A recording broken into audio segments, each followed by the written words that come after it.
أعوذ بالله من الشيطان الرجيم بسم اللہ الرحمن الرحیم۔ شاہ حبشہ نجاشی رحمۃ اللہ علیہ کا ایمان لانے کا واقعہ۔ جب سن 590 میں مشرکین مکہ کے ظلم سے تنگ آ کر تقریباً 100 مسلمانوں نے حبشہ کی طرف ہجرت کی، قریش نے وہاں بھی ان کو چین کا سانس نہیں لینے دیا۔ انہوں نے فوراً ایک وفد روانہ کیا اور شاہ حبشہ سے ان کا مطالبہ کیا۔ شاہ حبشہ نے مسلمانوں کو اپنے دربار میں بلایا اور ان سے حقیقت حال دریافت کی۔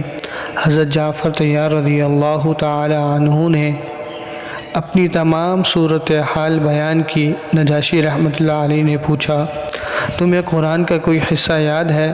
حضرت جعفر رضی اللہ تعالی عنہ نے سورہ مریم کا ابتدائی حصہ تلاوت کیا۔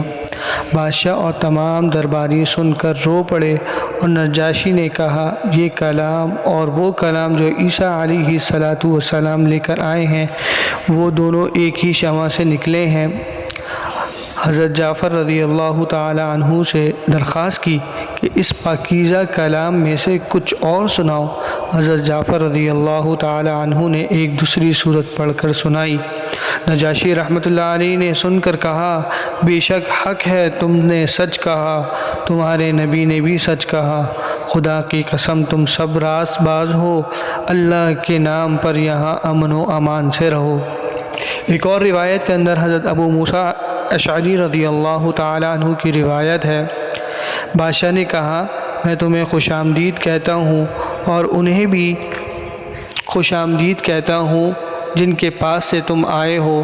میں گواہی دیتا ہوں آپ صلی اللہ علیہ وسلم اللہ کے رسول ہیں اور یقیناً وہی پیغمبر ہیں جن کی حضرت عیسیٰ علیہ السلام نے خبر دی ہے۔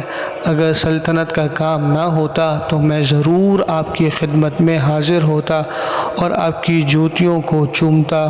فرضی اللہ تعالی عنہ۔